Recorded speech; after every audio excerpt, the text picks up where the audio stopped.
Okay, maing budto na usab kanatong tanan Luzon, Visayas, Mindanao. Ani ana usab kini nga atong tulumanon sa kahanginan CONA Catechesis on Air. O ako lang gihapon kini yung ubus nga alagad Reverendo Padre Edwin Academia Akaw. Abi no adlaw na usab karon nga Lunes, no pizza 19 na kini sa bulan sa Pebrero tuig 2024. Nahalano, maing mudto na kanatong tanan nang hinaot kita nga ana kitang tanan sa kapiskay sa panglawas ni ining kamuntuhon.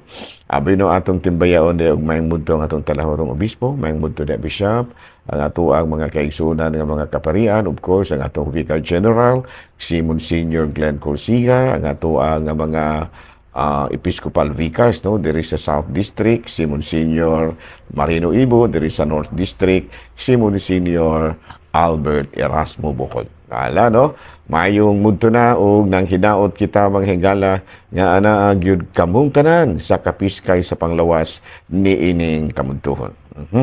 Nahala, no, ato di ay nga timbayaon usab og may mudto ang atong tala ang ato ang mga lay ministers, no? Kumusta na atong mga lay ministers na hinaot kita nga anaa silang tanan sa kapiskay sa panglawas ni ining kamuntuhon. Ug ingon usab ang atong mga miyembro sa MBG, no? Mother Butlers Guild. Ug ang tanan gyud nga ato upang mga kaigsuonan nga mga stakeholders sa atong BEC, no? Basic Ecclesial Communities, ang atong mga mga zone leaders, mga choppy leaders, ug mga alagads. No, nahala, no? Mayong mudto na kanaton tanan. Ato di ay i-congratulate, no, nga atong mga kaigsunan nga mga kining ayungunanon sa akong mga parokyano, no? Kay nagmalampuson gyud kagahapong adlaw, no? Nga vocation campaign, no? Diri ni bisita ang mga seminarista sa St. Joseph Seminary College. Sila si Brother Rijan Balboina, taga Cebu, at taga Cebu, taga Dumaguete, o si Brother Nelson Sutana, no? Taga Manalungon, o nahala, kata Santa Catalina. Nahala, no, maing mudto na kanatong tanan ang hinaot kita nga ana kamong tanan sa kapiskay sa panglawas ni ining kamuntuhon. Aboy, no? Kumusta naman kanong puding? Ay, okay na kayo, Padre. Wala na kayo problema. Ikaw, Mr. Cheng, okay na kayo, Padre, no? Wala na problema, no? Para kayo gihapon kita sa itong mga boro hato araw-araw. Very good, no? Very, very good, no? Kumusta na nang hinaot kita nga na kamong tanan sa kapiskay sa panglawas ni ining kamuntuhon. Nahala, no? Ari kita sa atong CBCP News, Balitang Simbahan ni ining kamuntuhon. National Youth Day pagahimuon karong Hulyo puhon 2025 ug ang host karong tuiga mao ang Archdiocese of Caceres. No, padayon karon ang mga kabatan-unan sa pagpangandam alang sa nasangpit nga national activity sa mga kabatan-unan. Balita manghigala gikan sa Vatican, Pope Francis giyahang gilusad ang study groups o grupo nga maoy moatiman, maoy magtuon kung unsaon nga mahimong malampuson gyud ang synod on synodality, ilabi ni gayud ang mga isyu nga pagatutukan. Mao kadto manghigala mga balitang simbahanon ni ining kabudtuhon ug ako lang gihapon kini ang inyong ubos nga alagad Reverendo Padre Edwin Academia Akaw. Bino, ari kita manghigala sa ato ang Saint of the Day. Aboy, no, ang atong Saint of the Day karon bisag walay nangutana. February 19 ang ato ang Saint of the Day karon bisag walay nangutana mao si San Conrado sa Piacenza. San Conrado sa Piacenza, no? Medyo natawag kini si San Conrado na atong tuig 1290 ug namatay na atong 1350.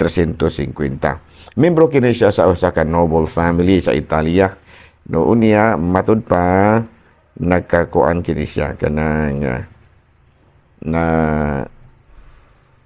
nipuyo, no, sa kinabuhi nga puno sa pamalandong.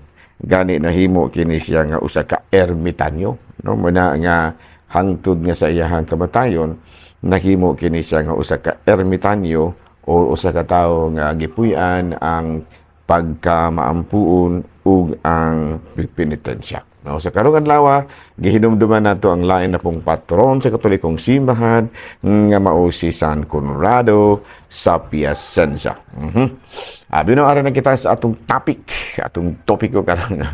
Kumusta naman mga higala no sa mga joke sa taginagmay. Oh, joke sa taginagmay mga higala kay mo ra bagid ni gipangumusta sa ako ang gawiks din ha no. Kumusta na ang gawiks nato din ha sa may may say diha sa may sa Kalumbuyan ang atong kuraparuko din ha no si Reverend Father Christian Durango. Bino ang usa ka lalaki ang gikiha og attempted rape no ug mao kini ang nahitabo. Issued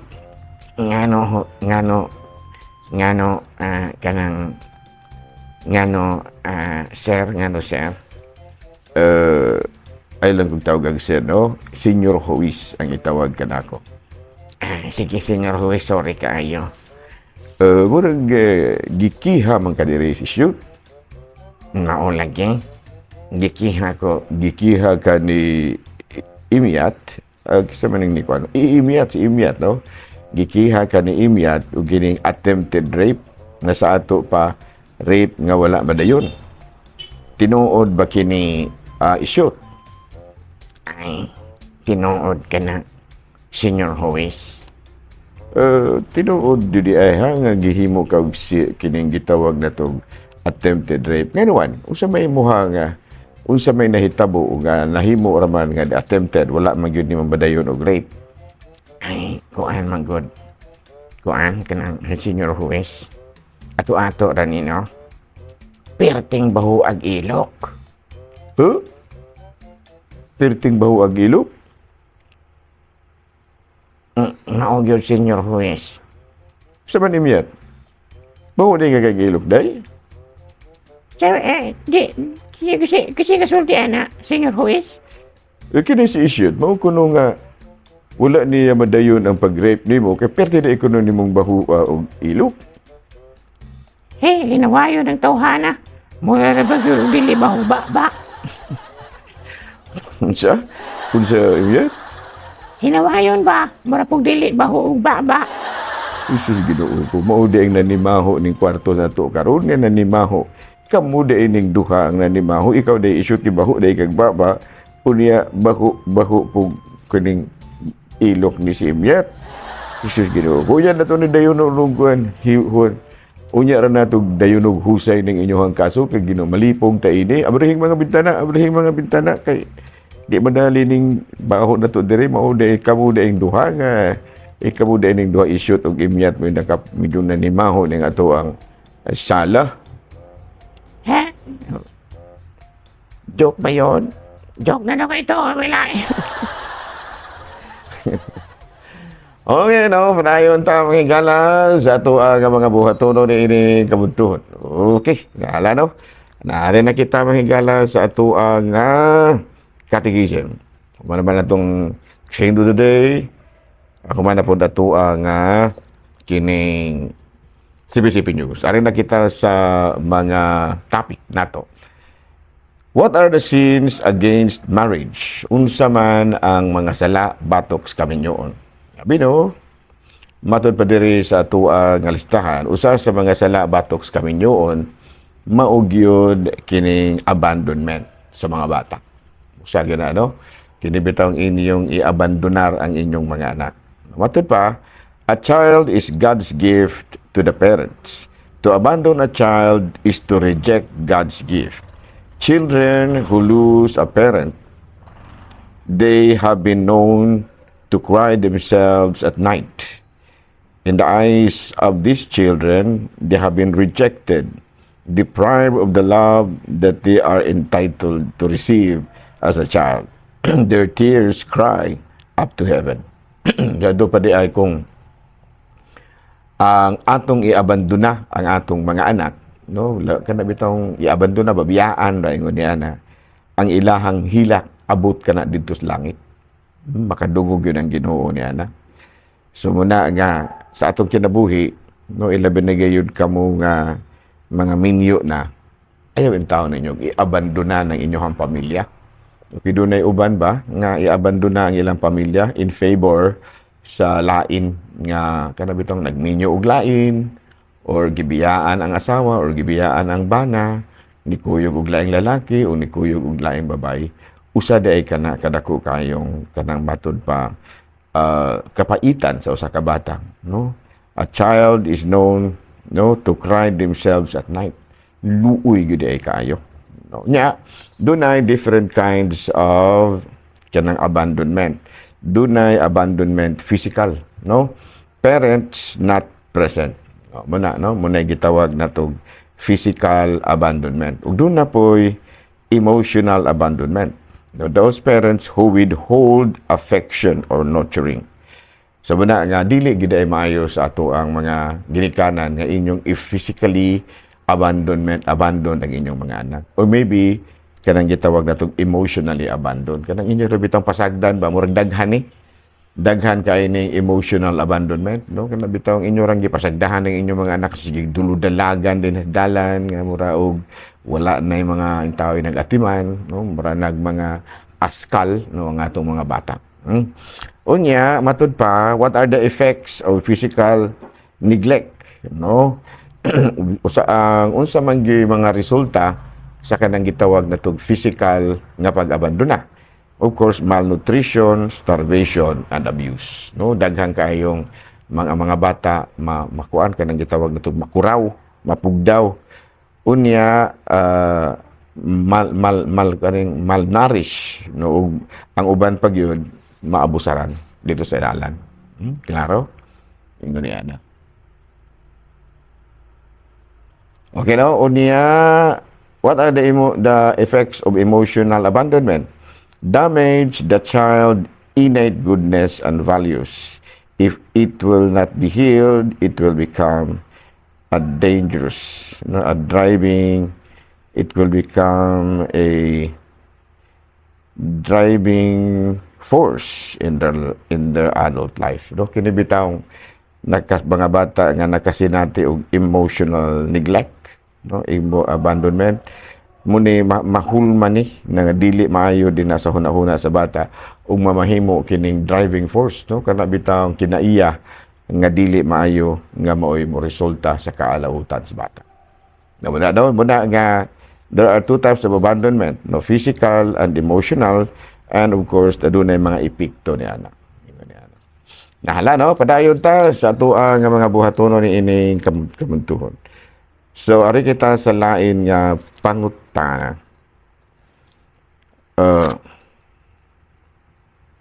Ari kita sa lain nga mga pangutana, no? Mga higala, no?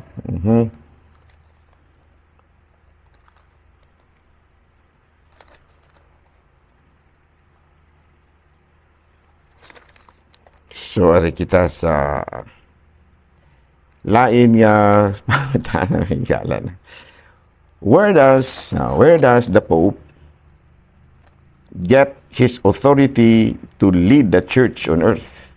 What do the Catholics achieve about apostolic succession? Understood about apostolic succession. Okay, no? So asa man kuhaa, no? Asa man kuhaa sa Santo Papa nga siya mo'y mamahimong nga pangulo sa simbahan din sa kalibutan. O unsa man ang hinungwad do o unsa man ang kining gitawag nato og unsa man ato what do the Catholics believe about apostolic succession o kabayan sa apostolic succession sa metong nasabtan ana. Abi no atong tubagon mahigala, no, sa Mateo kapitulo 16 bersikulo 18 si Kristo nagkanayon sa iya mga apostoles, busa sultihan ko ikaw nga si San Pedro yang sultihanan eh. Basta sultihan ko ikaw, Pedro, ug ibabaw ni ining bato, tukuron ko ang akong simbahan, ug bisan gani ang kamatayon, dili gayod makabuntog ni ini. Ihatag ko kanimo ang mga yawi sa gingharian sa langit, ug ang imong idili dinhi sa yuta, idili usab dito sa langit, ug ang imong itugot dinhi sa yuta, itugot usab dito sa langit. No, sa ato pa kining mao nga paghatag sa atong Ginoong Jesucristo kang gitawag na tug San Pedro mao usa ka paagi nga diin iyang gitagaan og otoridad si San Pedro, no, ang nauna gyud nga giila nato nga Santo Papa. Naingon siya, ang imong ihatag ko kanimo ang mga yawi sa gingharian sa langit, ug ang imong idili dinhi sa yuta, idili usab dito sa langit, ug ang imong itugot dinhi sa yuta, itugot usab dito sa langit. Ingon ni ana, no? Gani sa unang sulat di San 1 Peter chapter 5 verse 1 to 2, naghangyo ako, si San Pedro na ningon ani ha, naghangyo ako sa mga pangulo sa inyong simbahan, ingon nga ako pangulo usab sama kaninyo, saksi ako sa mga pag-antos ni Kristo, ug nakaambit ako sa himaya nga ipadayag. Naghangyo ako kaninyo nga bantayan ninyo pag-ayo ang katawhan nga gitugyan sa Dios kaninyo. At timana sila dili tungod kay gipugos kamo, kung dili tungod kay inyo mang kaubuton sumala sa ipabuhat sa Dios kaninyo. Pagtrabaho kamo dili tungod sa suhol, kung dili tungod sa tinguha sa pag-alagad gayon. No, sa tupa gipaklaro diri ni San Pedro nga siya gitagaan gyud og tahas. Unya sa kaduhang sulat ni San Pablo ngadto kang San Timoteo, ug itudlo sa mga tawo nga imong kasaligan ang imong nadunggan nga akong